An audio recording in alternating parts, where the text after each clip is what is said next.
Hello, everyone. Hello, hello, Hello. hello. How are you? Very well. Hi. Hello. All right. I had to kick somebody. I was on a meeting.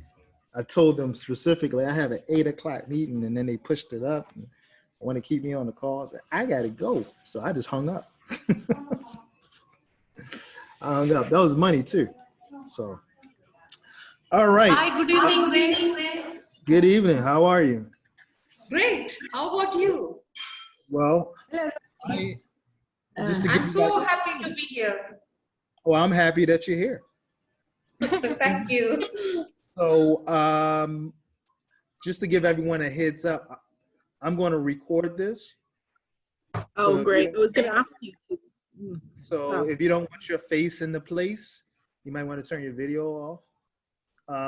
I should turn my video off because I'm so scary looking that No, you look great. You look great. people might not want to. It's your beard. So I'm going to go ahead and record now. Okay. What I would like to do is make this an hour conversation at least. But if you guys want to go longer, we can. But I think we try to cap it at 1 hour because as most of you know, I can go and go and Yes, go. yes. So, Yeah. No doubts. We know That's- that. let's make a plan to stop right at 9.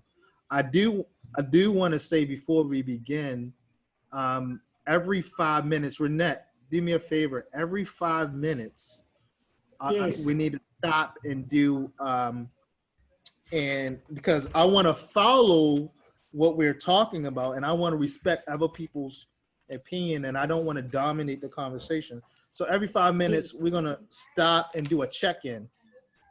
All Yes. right, to field questions. Okay. Check in with everyone to field questions. I was debating on whether we should do a Socrative, but that's too much technology. We can just go ahead. If there's a question that you want to We put can in use breakout rooms on Zoom. we can do the breakout. Yeah, discussions. let's put everything in chat right now, and then Okay. or I would like to ask everyone to take notes, and then you will have Yes. the opportunity to give your opinion or your position on things here. First, I want to start this conversation by saying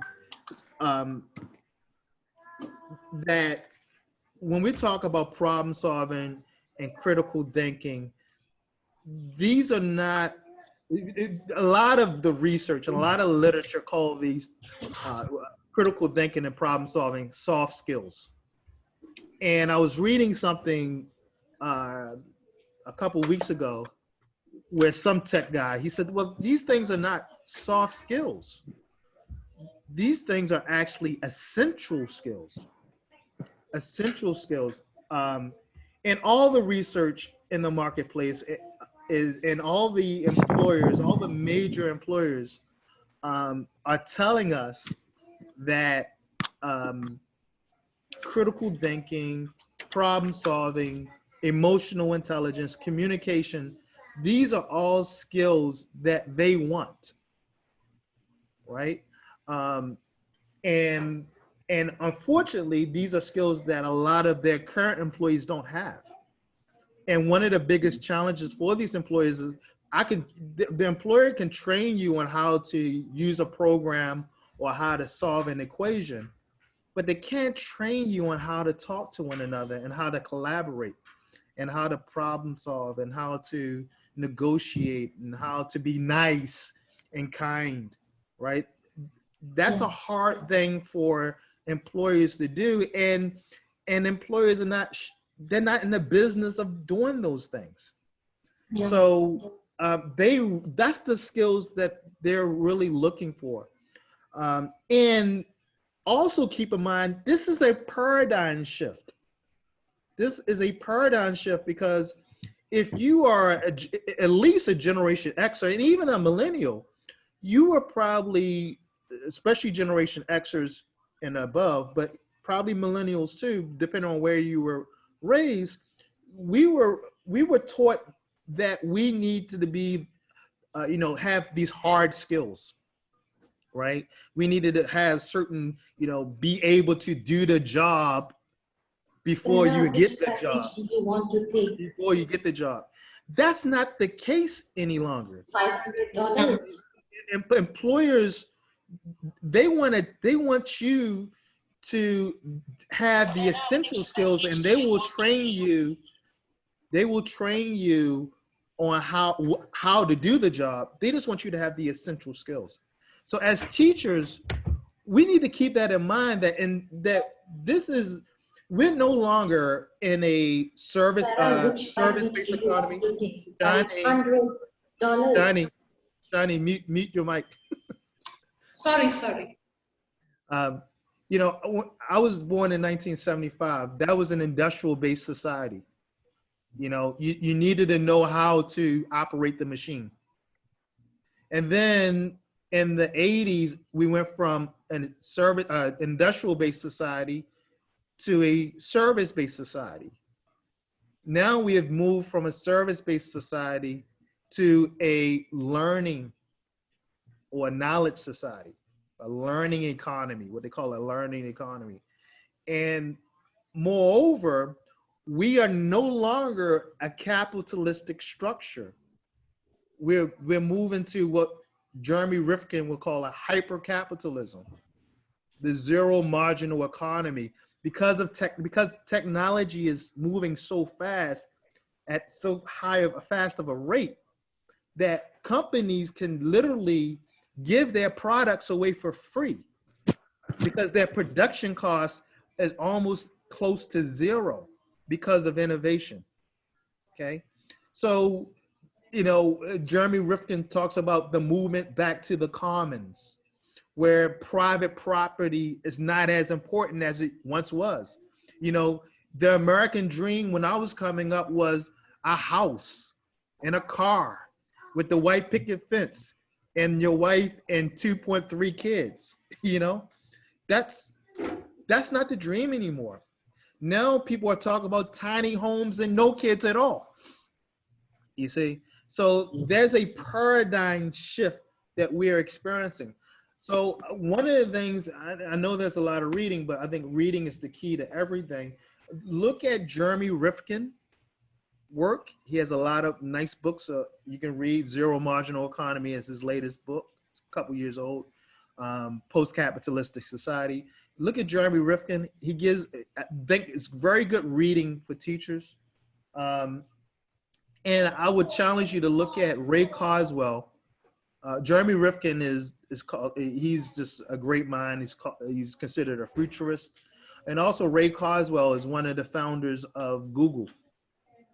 And he has a book called The Singularity. So the singularity is a very interesting thing, and that teachers should be aware of.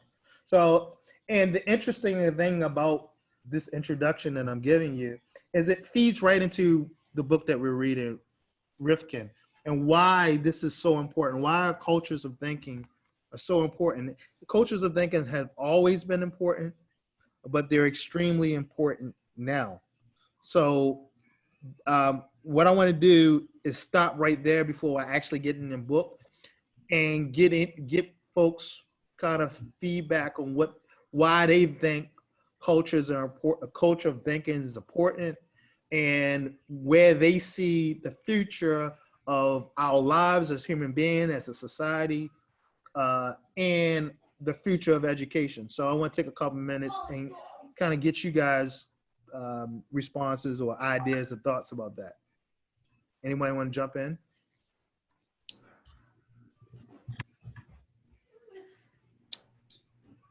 Don't be shy. I will start if you want. I think this 21st century learners is much better off than us, because now we were forced to teach online and everything. And we find that we did a reflection in our school with all the teachers about this year and the sudden changes and everything that happened. And we found that these kids have learned much more than us. We felt that they didn't learn much and they didn't complete maybe the curriculum or that, but in the meantime, they were much more electronically advanced now and technology advanced than ever before. We had even grade ones that manipulate themselves in Zoom and can Google and can find anything and use chat rooms and discussion rooms and breakout rooms, grade ones. And the presentations that they brought to us was stunned us because ask Shani, she can add on to me on this. And we were one thing that was great that we discussed in this reflection was that we could, by electronics, just mute the whole class and you can talk if you need to talk. But the students took over the class. The teacher just guided them. When we started making mini teachers in our classes, it was amazing how much information came from the students. And one group, a strong group, we divided our students in 3 groups.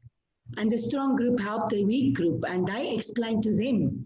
And they even told us online that, I was visiting all the classes. So I saw it where the teacher is not even talking. The students are talking all the time. And they are explaining to each other. And she just said, group A, she pick one from there. But the students didn't know what they are, group A, B, and C. They were called like alpha, beta, and omega or something like that.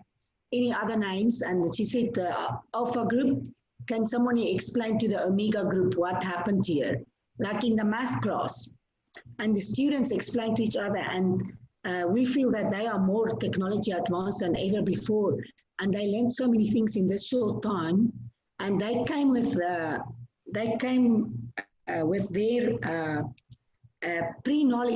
prior knowledge. They came to the class. They went out and collected information before the teacher even started. And the teachers gave them opportunity to present. And the other kids were hanging on their lips, and even the weaker students started to present. And they started to collect information by themselves. Of course, first, Renat, you hit so many points. You're starting to sound like Renette Reno Roberts. That's what you sound like. Yes. You're starting to sound like me. Someone else can carry on. Scary. I heard you talking. I thought I was talking for a second there. So you hit a couple main points. The first one that I heard that you hit was the idea that learning may not be as visible as in the old way of teaching. Meaning, in the old way, you gave a worksheet, it was 10 questions. If the student got 7 of the questions wrong, you go, uh-oh, right? That was our visible way of saying, but in this way, you have to be more observant. And learning may be taking place and it's not as visible. And you may not see it. The math teacher may see it. The art teacher may see it, but you may not see it from the English perspective. So that's one point. 2, which feeds into what Renette said, was if you're talking, you can't see the learning. In a culture of thinking, if you're talking, you can't see the learning. So they have to talk. Go ahead, Shani. You want to say something? I just want to repeat what you told us. Be a sage on the side and not a sage on the stage. You have to just direct your students. They come with good knowledge. You should just give them direction. So yeah, you don't be the sage on the stage, be the guide on the side. And you make a good point. They already come with prior knowledge. Guys, ladies, gentlemen, we're not teachers. We are social scientists. Our job is to conduct social experiments 180 days a year. and tweak our experimentation based on the data we get from our students. Stop calling yourself a teacher, because the students teach themselves. They're going to learn. Dr. Diane Lawson-Freeman, University of Michigan. Students do not learn because we teach.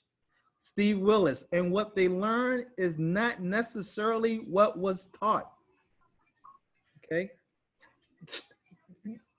I'm not going to get into that because I'll get too long-winded. Stop So let's get into approach. let's get to the chapter. So in the introduction chapter, Ritchhart, you know, he kind of gives us he gives us an introduction to talk about what are indicators of cultures of thinking. How do you know you're inside a culture of thinking? And somebody actually posted this yesterday. I think it was I forgot who that was that posted this in one of the groups yesterday from the book. He goes off and says, everyone in the group had a high interest in the topic. Everyone in the group. And when we say in the group, we're talking about whether it's a classroom setting or you're working for Google or you're working for Ford Motor Company or you're working for L'Oreal makeup company, or you're at home, you're with your family, that everyone in the group has a high interest in the topic and shows some sense of passion, okay? So what does that mean? That means at some point, everyone that's in the group, the assessment of their wants, needs, and expectations were considered. That's how we get to the point of everyone being compassionate. I think that's a very important, right? So when we teach, when we have a group of 20 people, and then this is the reason why we need to make $200,000 a year or more. Because our job is to take the 16 students we have in class, the 20 students, however many students we have in the class, and figure out their wants, needs, and expectations. Because if we know their wants, needs, and expectations, what we're going to be able to do is create context.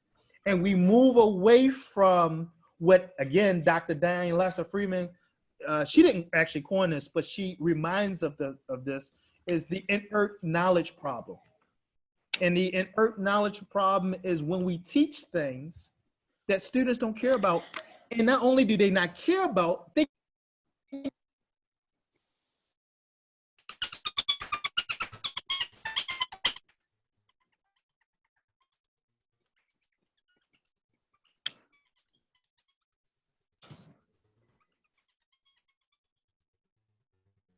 Your voice is chopping. We can't even hear anything.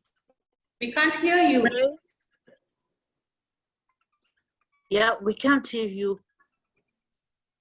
Your voice disappeared, right? It's gone. Yeah. I think he was going to go on and just let it loose. Oh, man, all the good parts were going to happen, and now he's gone. Darn it. Hello? Can you hear me now? Okay, now we can hear you. All right, so I'm sorry. I was saying something, I don't know, but for time's sake, I don't know what you didn't hear or what you'd heard, but what I was saying was, just to recap what I said, is that it's important that we consider students' wants, needs, and expectations.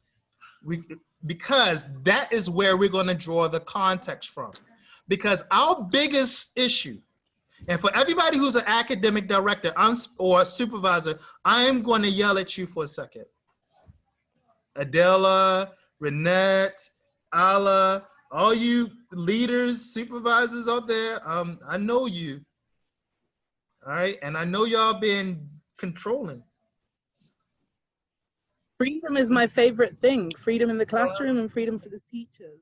So what I'm going to ask is that you give autonomy to the teachers a little bit, not too much, because we know teachers can go crazy now, not too much, but teachers need to know students' want, needs, and expectations so they can create context that the students understand, and what Steve Krashen calls understandable, and that they're passionate about, that interest about, what does he say? Understandable and compelling is what he says. Understandable and compelling. So is what you teach, or is what you're teaching, is it understandable? Is it compelling? Because if it's not understandable and if it's not compelling, don't teach it. If it's not understandable and it's not compelling, don't teach it. Because remember, ultimately what we're doing is, here's ultimately what we have to do. And this is why the cultures of thinking is so valuable. Okay? We're not teaching skills per se. Okay? They will learn how to read. They will learn, reading is something separate. They will learn certain hard skills. They will learn that out of necessity. Their employers, Google's going to teach them that. Ford's going to teach them that. What we need to do in this learning economy is prepare them for being able to get into positions where they're able to be trained, where somebody would want to deal with them. Say that again? Totally agree with what you're saying, Ray. But I think that I'm just trying to apply what you're saying to my current, work environment, which is, I think, would be the purpose of these meetings and these discussions. Right. And of course, we have to recognize that certain people have to work under certain constraints and restrictions. And just to kind of draw us back to the book, it's about cultures of thinking. And it's so hard to change that culture from the bottom up, So here's the disclaimer. One of the main challenges that I'm facing. You make a great point. And I am talking where we should be, not where we are. And for me, and listen, I've been here 10 years. I know it is hard, especially in this environment, in any environment actually, to change the way. Yeah, even in the UK, it's the same situation. Anywhere, it's hard to change people's perception of how they believe things should go, even if they don't know how it should go. If they believe it should go a certain way, it's hard to change people's perception. I'll be the first one to tell you that. And another problem, and this is especially the case with human beings, is the golden rule. Now, everybody knows what the golden rule is by now, because I give you this all the time. Everybody knows what the golden rule is, right? Yes. All right. I know you know, Charles. He who has the gold makes the rules. And that really applies in Saudi Arabia, right? So we also have to keep that in mind. So going back to a culture of thinking, and I'm gonna let you I'll let you ask your question, Charles, in a second. Going back to a culture of thinking, we need to know how that looks. So is everyone in the group compassionate? Is there a high interest? Is there a shared vision? Is there a common goal? That's another problem that I see within schools. Is, have we really talked about a common goal, where we want to go at the beginning of the school year? Do we say where do we want to be as a school? All right, and then the elementary leader says, what do we want to be as the elementary section? Where do we need to be in the middle section? Where do we need to be in the high school section? And then the first grade, the math teacher said, where do we need to be as a department? Right. So asking that, having a shared vision and a common goal is very important within a culture of thinking. There has to be an agreed standard or an agreed outcome that we're looking to achieve right from the very beginning. And it's okay that it changes, but it needs to change with everyone's consent. Second point he says is that everyone's input is valued. And everyone's respected. I don't think we need to beat that with we don't need to beat that at all. So in that regard, I'm going to stop. Charles, you had something that you wanted to say? Yes, sir. Thank you for having me on. I got a special guest with me. I'm trying to get somebody converted to go ahead and get down with this education with me. So I'll try to be as brief as possible. If I can go ahead and quote the introduction that you're following with, page 9 we talk about the eight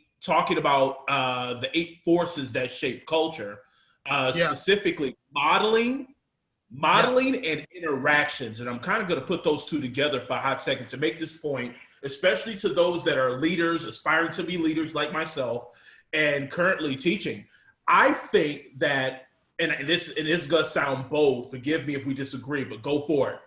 I think changing culture and changing the minds of the collective is a losing battle. But I want to make the argument that we as educators and implementers can change ourselves, and then people act accordingly. For example, I might have a culture as a teacher where the teachers refuse to give extra time to the students outside of their 9 to 5, 8 to 4, 7 to 3, whatever your schedule is. But my administration might be the same way. They say, hey, we ain't got time for all that. I'm ready to go home, wrap it up, order my Domino's.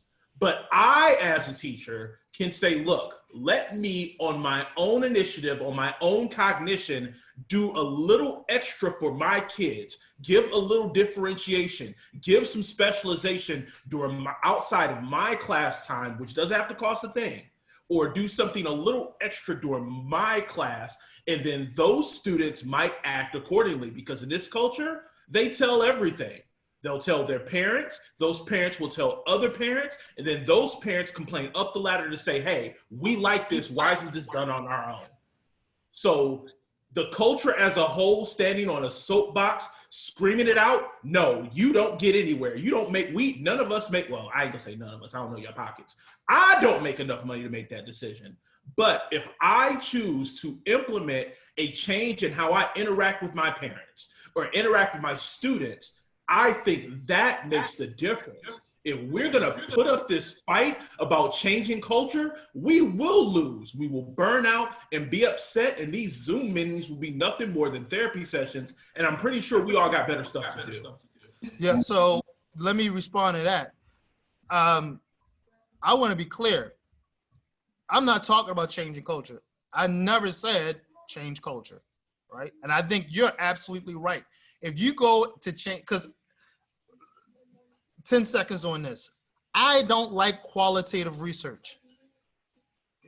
In my in one of my textbooks, it said that the job of qualitative research is to change the existing structures, the existing paradigms. And I have a big problem with that. So I agree with you 100%, Charles. However, as you suggested, if you model certain behavior, you will change the culture. The culture will begin to change. If people, it reminds me of the movie Malcolm X, when Malcolm is talking to Elijah Muhammad, and Elijah Muhammad goes to the tea and the water, and he says, basically, he says in a paraphrase, he says, if you give people dirty water to drink, that's all they will drink is the dirty water. However, if you offer them clean water, they're going to naturally go to the clean water. Our job as educators is not to force people to drink clean water. Our job as educators is to offer clean water and show people the pathway to the clean water. That's our job. So you're absolutely right, and I think we need to make that a point of order in these discussions, is to not talk about or stand on a soapbox or our high horse and talk about culture change, because that's a dead path. What it's about is what I want, and what I've always wanted, is for you to do the best in your mind, in your efforts, and allow that positivity or that goodness, or what the research calls dispositions, allow those dispositions to emit to other people. You model. Horace Mann talked about this, and what teachers should be. We should be statues that people look at and observe. The other, and we're going to get to the 8 forces, by the way, in a second, Charles, but I just want to talk about what cultures of thinking looks like. It's also that whoever's the leader shares the floor. That being the leader is not, as John Maxwell says, you can lead from the front, the middle, or the back. All right. And that sometimes the leader is not the person with the title. That's another point. So, so also that means the leader should be able to delegate. Okay. The leader is just as compassionate and engaged as everyone else. Just because you're the leader doesn't mean that you work less. You're in there, you just have the label, you just have the title, you work just as hard as everyone else. That we have open communication, that we actively listen. And that's what I'm trying to demonstrate, or I want to work on during these meetings, and make sure that we're actively listening, that we give time for thinking and responding to ideas. So, you know, when we come back next time, you know, that we come back and say, Ray, you said this last week, and I challenged this, or I agree with this, but I agree with it from a different way, that we're able to come back and address something because we had time to think about it. That that in a culture of thinking, in a CoT environment, that students and teachers and everyone in that environment, they're able to take risk without being criticized. They're allowed to be risk takers. Okay, that we're not too scared to take risks. Dr. Camara DeVello talks about this in his post-method condition. Possibility is about being brave as an educator. And sometimes that's very difficult to do when you're in a culture where it's my way or the highway. That could be very difficult. And I'm not suggesting anyone lose their job. But what I am suggesting is maybe you need to find a better job when a better job presents itself. Just think about that. Because as you mentioned, Charles, every culture you're not going to be able to change. Then he says, people cooperate. I have to break you up. I have to stop you. Stop me. 5 minutes. Yes. Yep. Anyone got anything to say about that? Take a risk to interfere. Anyone wants to say anything about what we just said? About Charles, what Charles said, what Renette said? Anything? All right, let's move on. People cooperate and collaborate with each other. Learning is based and understood in meaningful context. We talked about context already. All right. So here's something I want to throw out there and get your response to, and then we'll talk about the 8 forces, Charles. Culture of thinking is about a community of thinking with a purpose of betterment for the larger society. Culture of thinking is about service. It's about service. Culture of thinking is a case of narcissism. Is not a case of narcissism or arrogance. All right. These are things that you should not see in an environment of cultural thinking. Classrooms need to represent CoT. And curriculum is rendered ineffective without a culture of thinking. Anybody want to respond to that? Anybody have any? What do I mean by classrooms? The thing is, all this sounds great, but you know, the last job I had, they weren't having it. They weren't having it. I mean, and I had an interview where I also like tried to, you know, I talked to you about this. I tried to incorporate all of that, and then they just, because of the previous teacher did not do that, the students were not used to me doing it the way I was doing it. So when I was trying to get them to speak, you know, reduce teacher talk time and have them think, they told me to move on. You know, the interviewer told me, just move on. They're not going to get it. There's not enough time for this. They haven't been introduced to it. So, I mean, how do you, my question to you is like, after they've been programmed to just, you know, receive information and then solve papers and, you know, worksheets. How do you get them out of that and then into the idea of cultures of thinking? Because then parents might complain if the student complains, is not happy about the new way of thinking or the new way the teacher is trying to incorporate all of this into class. So are you talking about the leadership, or are you talking about the students, or are you talking about the parents, or are you talking about everyone? Basically the leadership in a way, because I felt like they're just like, there's no point to this, just move on. And So here's my response to that, Lena. My response to that is, then maybe that's not a place for you.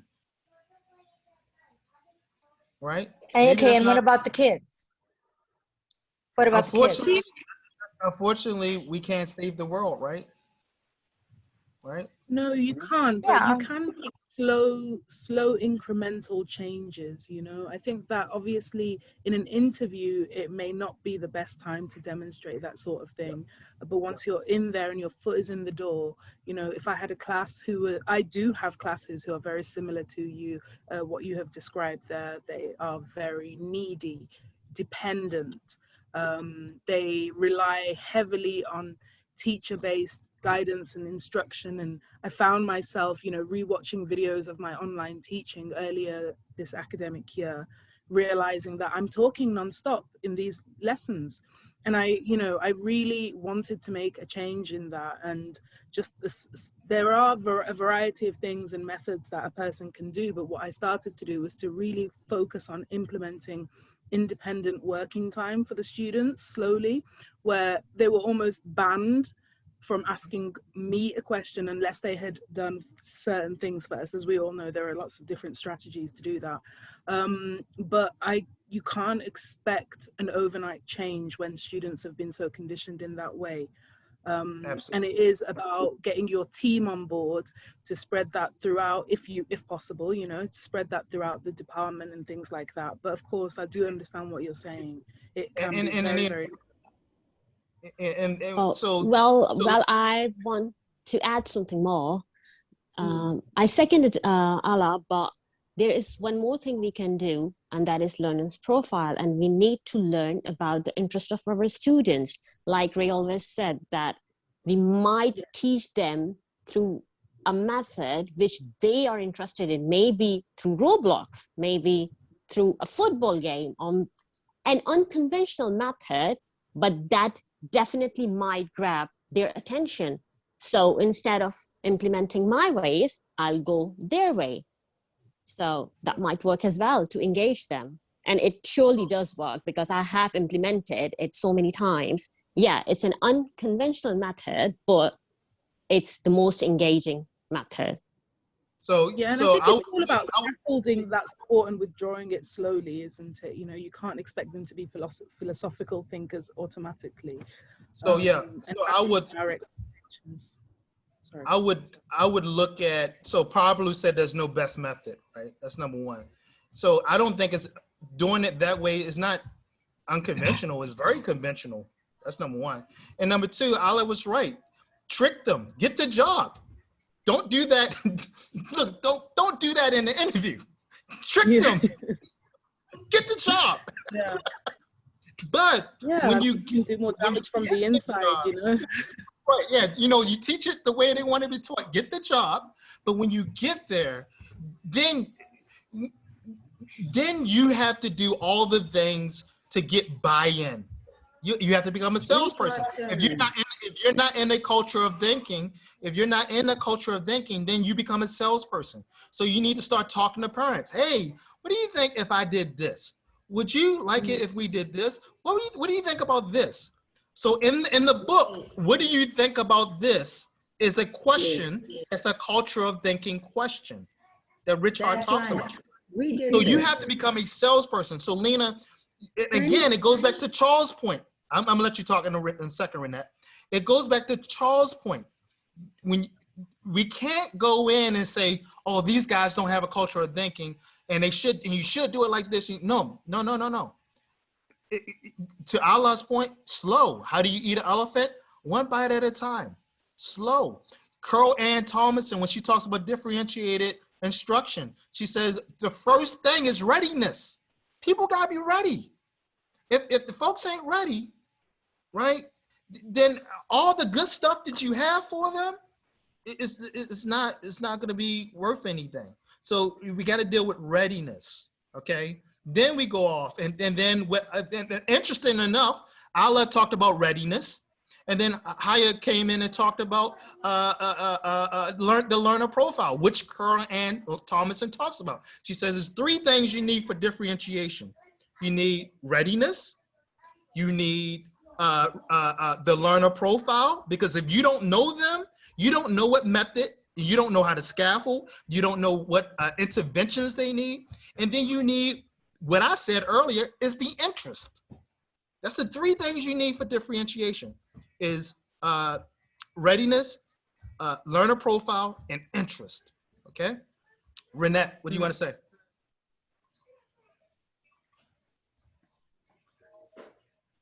I want to say we had some issues the same than they experienced, but it just took us 1 week, and we convinced, like the questions that you were asking now, my teachers were asking the students, let's do this. What do you think about this? And that caused the students to be inquisitive, and the students to bring their part. And we made, like the English have a focus wall, like Shani and the English teachers make a focus wall for the week. We made a forecast for the week in the science and math classes and posted it before the week started. So the students automatically started doing this and brought interesting things, like I said before. And this changed the whole scenario by itself. And eventually parents bought in, and parents started helping their students with the presentations and all the things. And Shani can tell you more about this, because she experienced a wonderful thing that even students having interviews with ministers and very important people, and came back with presentations that was stunning. Shani, tell us more, because you had a direct experience of this, and we actually changed the culture without forcing anybody. Where is Shani? Shani? Shani might not be there. Yes. Before the week started, I had the focus wall in the discussion room. So the parents and the students exactly knew what they were supposed to do in this week. And I saw that many students, when they knew what was to be studied in this week, they came up with presentations with their prior knowledge, and they presented before I could start my lesson. And many of the mothers, since they were also attending my classes, they saw that they were more active, and they made their girls present well. And what came to me was amazing presentations of lessons, and I saw learning transfer happen in a big way. I asked them something very simple, but the way they use technology, like Ray said, that they are digital natives. This generation is digital natives, and the way they transferred whatever I taught to them was amazing. They went out of my expectations and gave me huge presentations. So I understand that we just need to direct them. If we know their needs, wants, we know the learner's profile, we can easily get the best of them. And I also try to incorporate many methods in teaching, but I focused on where I got them the best, and I started applying those styles repeatedly. So I heard one of the forces that you kept on repeating over and over again is expectations. So that's one of the 8 forces is expectations. Can we talk? Can we just go around the room and talk about expectations really quick? 1 minute or less. For me, expectation is when I think about expectations as it relates to teaching and learning, I'm thinking about learning transfer as what Shining just said. I'm thinking about how this student will be able to use this in the future in a meaningful Because way. that's my visionary objective. Whenever I do something, I visualize that my students will do this in the near future. But when they did it for me, I was spellbound. And anybody else want to talk about expectation, one of the forces? What do you expect as a teacher, as an educator? What do I you want them to be. Anyone? Trying to tell them about the students that studied the word opinions. What is my opinion? And how they voiced their opinions in the end. And I even told their parents and everybody, what is their opinion?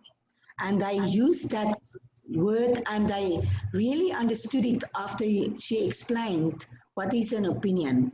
And then the students were using it in their houses and everywhere they use it. You want to know my opinion about this? The student said that after her lesson. Charles, Charles, let me pick on you for a second. What do you expect as an educator? What are your expectation of students? Are you there, Charles? I think, has he left? Did Charles leave? All right. Anybody else? Allah, what do you expect from your students? You know, I'm thinking about that. I'm thinking about the question as you've asked it. And, you know, my initial response was to say I have high expectations of my students. And then I'm delving deeper into my thoughts and I'm thinking, well, what are those specific expectations? For me personally, in my classroom, my expectation from the student is to attempt and to give it their best shot. But then again, that comes back to me and making sure that I can facilitate an environment where they can do that, where they feel safe to do that, where they can, you know that mistakes can be made, etc., etc. I think that I expect students to think for themselves. I don't like students to expect me to feed them the answers. And I make that really clear to my students at the beginning. You know, I will always bat their questions back at them, basically. You know, I will, of course, there are times where you have to answer, but it's a case of I want them to think for themselves. I just want to go back to a point that Renette said earlier at the start, where she said, you know, they have access and teaching online has been great. They know so much. They're so technologically advanced, etc., etc. But it has been a little bit of an issue for me at times, because that instant access to knowledge almost skips over the process of learning for me at times. And I have, you know, asked students questions and they have gone immediately to Google, found the answer, posted the answer in the chat or told us the answer. But then I want them to go back and really kind of break down the process of learning rather than to just arrive at a correct answer. So I expect students to think for themselves. I expect students to bring creativity and to bring their own personalities into the classroom, because for me, you know, I as a teacher feed off all of that.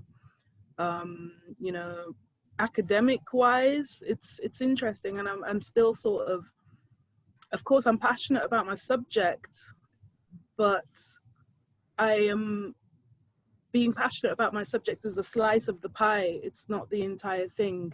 You know, and I expect students I just want students to want to learn intrinsically from themselves, rather than, you know, it being a response to some sort of external force. Look, in math, that one, in math, you cannot skip the steps and you cannot, Exactly. Absolutely. The teacher just told them, how did you get there? And then they had to explain anyway. They found the answer quickly, but how did you get there? So they had to explain step by step. So even if they bring the answer immediately, you have to ask them again, how did you get there? Absolutely. Absolutely, you know. Steps that you took, and they explained it. So I want to, Shining, and then I want to get Yaz. I would like to create lifelong learners. Absolutely. Yes. Absolutely. And if my students, What does that mean to you? What does that mean, lifelong learning? They should be always enthusiastic in learning. Yes, I shouldn't be asking them that you need to do this, you need to learn this. They should be always indulged in finding out that and joy. be curious and be curious. Even my students, yes, the curiosity should always be alive in students, and that happens when you give them a choice. You know, when you ask them to pick what they want and go about it. You shouldn't be forcing on the student that I need an explanation, or I want you to define this, or I want you to explain this. No, give them a choice, give them the freedom. And when they get the freedom, they perform their best. Yeah, That's why my focus wall is always up before the week starts. I want to give them the choice. I want to get Yasmin's voice. I want to hear some different voices. Yasmin, what are your expectations? Good evening, everyone. I am a kindergarten teacher, and my expectation for my students is for them to try everything and give it their best when they try and not be afraid to fail. Because even when you fail, you're still learning something new, because everything is new for them. Because they're 5 and 6 year olds, so everything is new, and not just academically new, but even from the social emotional aspect of making friends, losing a best friend, not getting picked to play a game, you know, all of that. And so we start our day every day with an affirmation. And like today, our affirmation was, I'll always give it my best try. And one time our affirmation was, I won't be afraid to try new things, because in kindergarten, everything is new. Learning how to write, learning how to read, learning how to do math and learn numbers, it's all new. So my expectation is just for them to try. Don't just sit there and not do anything. Just give it a try. You might like it, and it just might be fun. Interesting enough, that's another force, right? That's rituals. So what Yasmin just talked about was, in order to get her expectation, she uses another force, and that's the rituals, right? Isn't ritual a force? Yeah, routines. I'm sorry. Routines. Yes, heavily rely on routines in kindergarten. Routines are, and I think routines are important, not extremely important in kindergarten. And I think that's why kindergarten teachers are the best teachers, because they understand the importance of routines. And it seems like as the grades increase, we lose that importance of routines. But routines are very, very important. It help frames the expectation that you want and the direction that you're going to go in. Miriam, do you want to say something? Yeah, actually, I want to say something, but first I want to refer to Lena's point just shortly. According to what I've heard in the discussion, guys are like, you're not supposed to showcase what you have at the interview, if I got it right? So that means if you have your old ways of teaching, just come with them and present them. Like if you are among the leaders, if you're in an interview, are you supposed to be that old school teacher, or are you supposed to just come out plain and with the same narrative or the same teaching techniques, or are you supposed to put something? That is the first question before you respond.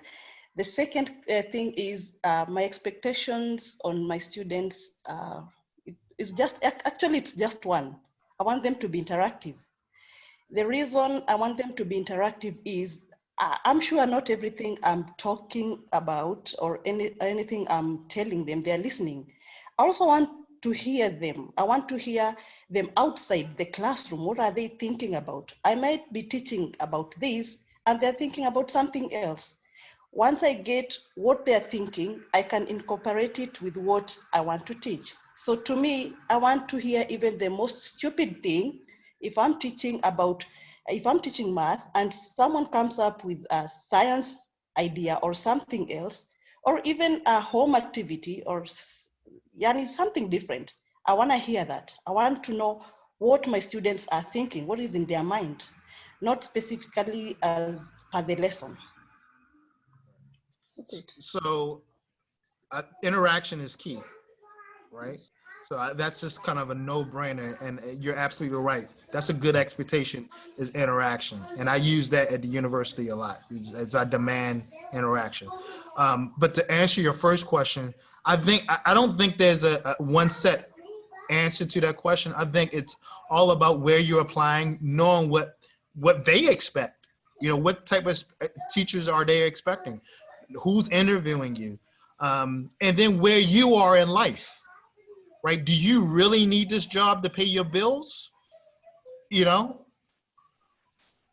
Or are you in a position where you can turn down positions?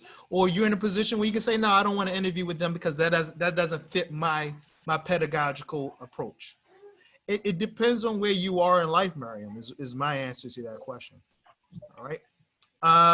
Shining, you want to say something? Yes, I believe if you want to have interaction of your students, then you need to motivate them and appreciate them. Make every child a hero in your class, and you will see that they interact wonderfully. So what I have heard over the last 10 minutes, based on the question of expectations, I've heard three things. Basically, I have heard that you guys want students to be self-regulated, to do things on their own. I heard that you want students to have a sense of self-efficacy, that you want students to be confident and try things, have the confidence to try things. And I heard that you want students to be self-determined, that you want them to set their own goals and become, as Shiny said, lifelong learners. That's what I heard. Another force when we talk about cultural thinking is time. So for me, time is about investment. And this goes back to kind of Lena's point again, when people somebody told her to move on, and this is where being brave as a teacher comes back in, possibilities, right? You know, investing the appropriate amount of time so students get it, and not rushing through for the sake of rushing through to gain the pacing. What do you guys feel about that? Now, obviously, we can't spend too much time on one thing, but what do you feel about investing the appropriate amount of time on a certain concept or a certain skill? Anyone have anything, any input or anything they want to talk about as it relates to time? And I'm when we not talk sure again, what you mean, right? What do you mean? Time means making sure you put the appropriate, the time means planning. Time means being committed when you start something, seeing it through and not Yeah, I mean, rushing. the thing is, no, I mean, like you're saying about, for example, if let's say that I taught something and students need more practice, or I have to find a different way to scaffold, or, you know, get them, not everyone's at the same level in the class. There might be some people who have gotten it straight away, and then others who didn't. So those students can help the other ones who don't really get it, and that also takes time. And then, you know, schools here, all they care about is pacing, getting it done.